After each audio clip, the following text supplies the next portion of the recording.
50 سے زیادہ ناول اور سفرنامے لکھنے والے مشہور مصنف اور ادیب مستنصر حسین تارڑ کا کہنا ہے کہ وہ زندگی کے آخری ایڈونچر پر جانے کے لیے تیار ہیں۔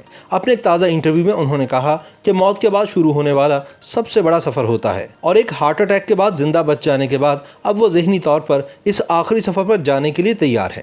مارچ سن 1939 میں لاہور میں پیدا ہونے والے مستنصر حسین تارڑ نے گورنمنٹ کالج لاہور سے FA کے بعد برطانیہ اور یورپ کے دیگر ممالک کا رخ کیا، جہاں انہیں فلم، تھیٹر اور ادب کو نئے زاویے سے دیکھنے، سمجھنے، پرکھنے اور برتنے کا موقع ملا۔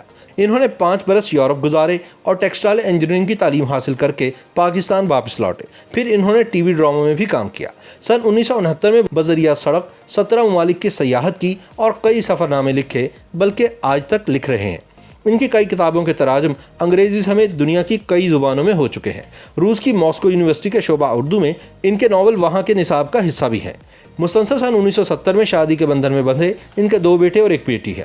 شادی سے پہلے اوائل جوانی میں ماڈلنگ اور اداکاری کی، پھر ٹیلی ویژن میں مستقل طور پر خود کو صرف میزبانی تک محدود کر لیا۔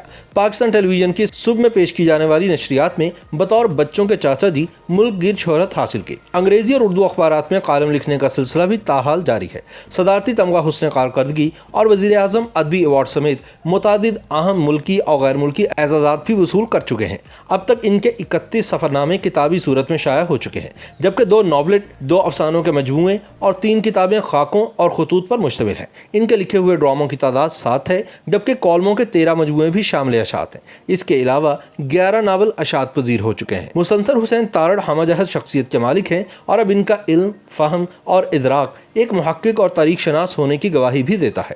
ایک انٹرویو میں ان کا کہنا تھا کہ میرا تعلق چونکہ ایک کاشتکار خاندان سے ہے، اس لیے ہمارے گاؤں میں پڑھنے لکھنے کا رجحان نہیں تھا۔ میرے دادا ایک ان پڑھ کسان تھے، دادی پڑھے لکھے خاندان سے تھی۔ یہ تقسیم سے بھی بہت پہلے کا ذکر ہے۔ میرے والد روزگار کی تلاش میں لاہور آ گئے، بہت محنت کی، زراعت کے شعبے میں کاروبار کیا، اس موضوع پر متعدد کتابیں بھی لکھیں اور ساری زندگی زمین سے جڑے رہے۔ یہی وجہ ہے کہ میری جتنی بھی رشتہ داریاں تھیں وہ سب زمین کے ساتھ تھیں۔ میں زمین کی قدر جانتا تھا، اس سے کیا پھوٹتا ہے، کیا اگتا ہے، مٹی کی مہک کیا ہوتی ہے، یہ سب مجھے والد کی طرف سے ورثے میں ملا تھا۔ پھر والدہ کی طرف سے تربیت ملی، اسی طرح میں فطرت سے قریب ہو گیا۔ میں نے جن لوگوں کو پڑھا انہوں نے بھی مجھے بہت متاثر کیا، جیسے لیو ٹالسٹائی، یاسر کمال اور حضرت فرید الدین عطار رحمۃ اللہ علیہ۔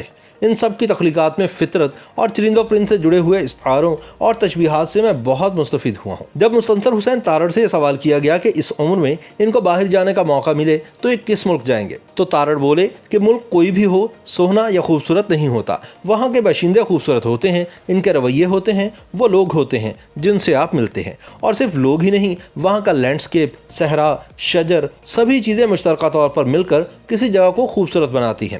ملک خوبصورت نہیں ہوتے۔ اگر کسی خوبصورت ترین ملک میں آپ کو بدتمیز لوگ مل جائیں تو آپ اس ملک سے نفرت کریں گے۔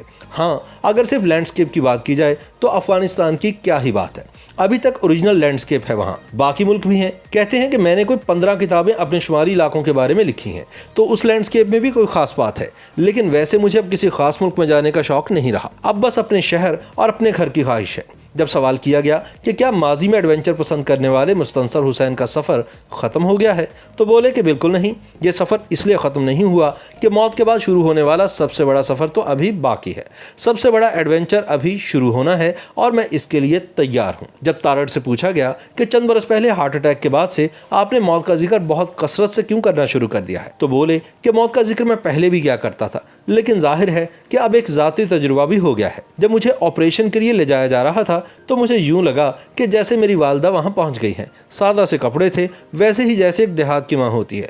سنا تو ہوا تھا کہ مرنے سے پہلے آپ کو لینے والے آ جاتے ہیں۔ میں نے امی سے پوچھا کہ آپ کیا کر رہی ہیں، تو انہوں نے کہا میں تمہاری خیریت معلوم کرنے کے لیے آئی ہوں۔ مجھے حوصلہ ہوا کہ چلو شکر ہے، لینے نہیں آئی۔